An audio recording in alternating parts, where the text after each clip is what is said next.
Today in pre-cal we learned how to use the acronym Ratey. Ratey stands for the series of things you do to graph a rational function. Read the top with me. Before you can use Ratey, you must factor both the numerator and denominator and remove any common factors. The common factors tell you where any holes are located. We've already talked about holes before, so you should be familiar with that, and that's just the same as it's always been. To the side here, you'll notice it tells you where to look in the equation, and here it tells you what to do. R is for roots. You set the numerator equal to 0 and solve. Remember, that's just the top of the equation. We've been calling this x-intercepts.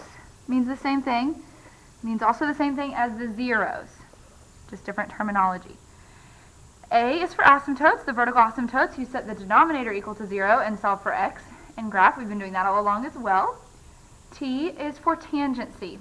Any factors that have even numbered exponents in the top have tangency at the root. We're going to talk more about that in a second. Tangency just means at that location it bounces. If there's an even numbered exponent in the bottom, it has togetherness. Togetherness means that about the vertical asymptote, they either both go down together or they both go up together. To this end, let's look at an equation together. If I do y equals, and I'm sorry I don't have this in front of me, hold on. Okay, if I do y equals x plus 7 times x minus 2 squared over x plus 3 times x minus 5 and the x plus 3 squared as well. I notice that there is an even exponent on top. That will provide me some tangency. So it touches or bounces, either way you want to think of that, at this point. This point would have a 0 at the point 2, 0. So there's tangency at 2, 0. This squared right here tells me that there's togetherness at the line x equals -3 right here. Okay, that's what we're going to be looking at here in a second. We'll talk more about that. E is for end behavior. That's your Bobbio-Botno eats DC. We've been practicing that, so you should feel comfortable about that. And Y is for y-intercept. That's where you plug the 0 in for x and solve for y, or where you cover up the x's and solve for y. I'm going to move quickly through these examples, so if you have extra questions, be sure to come after school or before school so we can talk about that.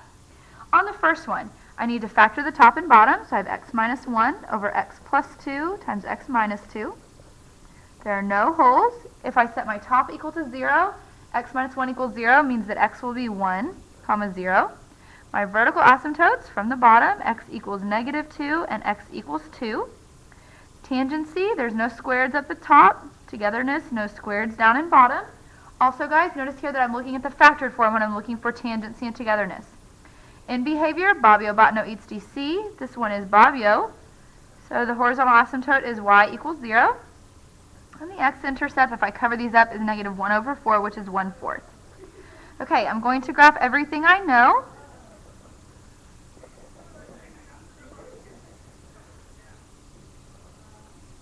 This has no tangency, so it doesn't bounce, which means it goes through. This is a little bit above, so it goes through as well. And that one would look like this. I should also point out, guys, that it can't go the other way, or else it would have to cross the x-axis or the y-axis at a different place. Also, since there is no togetherness about this line, we know that this piece goes down and this piece goes up. There has to be one piece in each section of the vertical asymptote for us to have a correct graph of a rational function. Let's take a look at example number 2. There's nothing to factor, so let's go ahead and look through the problem. No holes. Set the top equal to 0, that'd be 0, 0, which tells me that would be my y-intercept as well. I can go ahead and put that down. My vertical asymptote is x equals -2. There's no tangency, no togetherness, and this one is eats DC, so y is equal to 1, 1 over 1. I'm going to graph all of my pieces, my asymptotes, and I will see that this piece goes here because of this dot and hugs the lines. And since there is no togetherness, this one can't go down but must be up. The reason there's never two pieces in one section of a vertical asymptote is because that would not make it a function. Remember that vertical line test from when you took Algebra 1. Okay, on the next one, if I factor the bottom, it would be x over x minus 1 times x minus 2. Holes, there are none. Roots, 0, 0, and y-intercept, 0, 0. Vertical asymptotes, x equals 1 and x equals 2. Tangency, none. Togetherness, none. Bobbio Botno eats DC is Bobbio, so y is equal to 0. I graph everything that I have. And this time I will probably notice that it's not as clear what to do. I know that it's got to touch here, it's got to go somewhere else, it's got to hug at the end of these two lines, it can't cross my vertical asymptote. So there's a lot of things going on here. I need to pick another point from over here to see what this section is doing to be able to figure out the other sections. So for example, I'm going to pick a point over here like -2. If I plug that into the factored form, I have -2, and then -2 minus 1 would be -3. -2 minus 2 would be -4. If I multiply all that out and reduce, I get -1/6. If I graph that, I see that that point comes very close here, so that's going to hug and touch. There's no tangency, so that goes straight up and straight through. Because there is no togetherness, this piece goes up, which means this middle piece is in between and goes down, doesn't touch the x-axis because there's no root there, and this piece goes up. We have 2 left. Let me go through these quickly. No holes.